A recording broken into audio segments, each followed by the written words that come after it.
கார்த்திகை தீபம் ஏன் கொண்டாடப்படுகிறது தெரியுமா? கார்த்திகை தீபம் தமிழர்களின் பழமையான பண்டிகையாகும். இதை பற்றி அகநானூறு போன்ற நூல்களில் குறிப்பிடப்பட்டுள்ளது. இந்த பண்டிகையை கொண்டாடுவதற்கான முக்கியமான காரணம் சிவபெருமானை ஆராதிப்பதற்காகவும் அவரிடமிருந்து ஆசிகள் பெறுவதற்காகவுமே ஆகும். இதை பற்றி இந்த பதிவில் காண்போம்.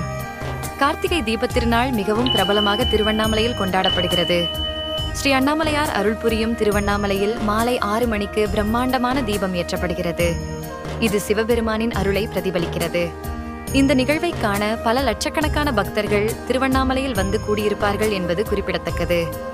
பக்தர்கள் இந்த தெய்வீக தீபத்தை காண்பதன் மூலம் சிவபெருமானை தாங்கள் அருகிலேயே தரிசிப்பதாக உணர்ந்து அவர் அருளை பெறுகிறார்கள். ஒரு சமயம் மகாவிஷ்ணு, பிரம்மா இருவரும் சிவபெருமானின் முடியை தேடிச் சென்று அதை காண முடியாமல் தங்கள் தோல்வியை ஏற்றுக்கொள்கின்றனர். அப்போது மகாவிஷ்ணு, பிரம்மா இருவருக்கும் சிவபெருமான் ஜோதி வடிவமாக காட்சி தந்தது திருவண்ணாமலைதான். அடிமுடி காண முடியாத அண்ணாமலையாராக ஈசன் காட்சி தந்த திருநாளையே கார்த்திகை தீபத் திருவிழாவாக ஆண்டுதோறும் கொண்டாடி வருகிறோம். இறைவனை ஜோதி வடிவமாக வழிபடுவதை உணர்த்தும் நோக்கத்துடன் கார்த்திகை தீபம்தான். இதை தரிசிப்பவர்களுக்கு மோட்சம் கிடைக்கும் என்பது ஐதீகம். பஞ்சபூத தலங்களில் அக்னி தலமாகவும் நினைத்தாலே முக்தி தரக்கூடிய தலமாகவும் விளங்கும் திருவண்ணாமலை அருணாச்சலேஸ்வரர் திருக்கோவிலில் இக்காலை கொடியேற்றத்துடன் துவங்கியது.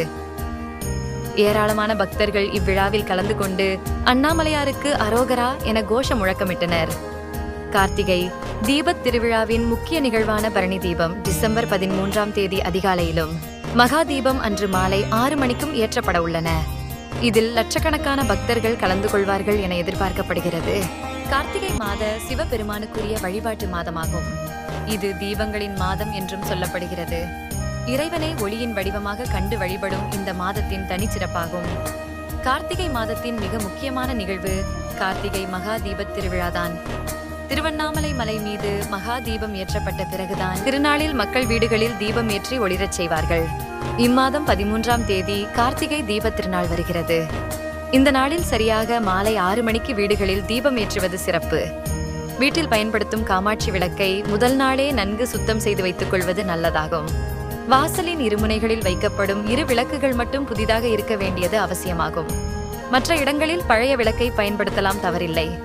ஆனால் விளக்குகளை முதல் நாளே சுத்தம் செய்து வைக்க வேண்டும். தீபத் திருநாள் அன்று விளக்குகளை கழுவுவது சரியான முறை அல்ல. சிலர் வாசலில் குத்து விளக்கு ஏற்றுவார்கள்.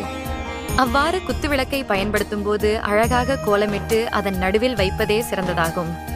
விளக்கில் நெய், நல்லெண்ணெய், பஞ்சதீப எண்ணெய் ஆகியவற்றில் ஏதேனும் ஒன்றை பயன்படுத்தலாம்.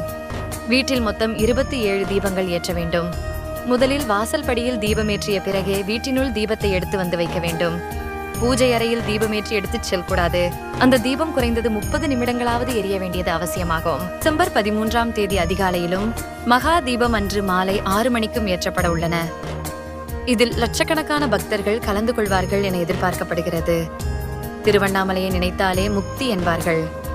அங்கு ஏற்றப்படும் மகா தீபத்தை தரிசிப்பவர்களுக்கு மறுபிறவி என்பதே இருக்காது என சொல்லப்படுகிறது.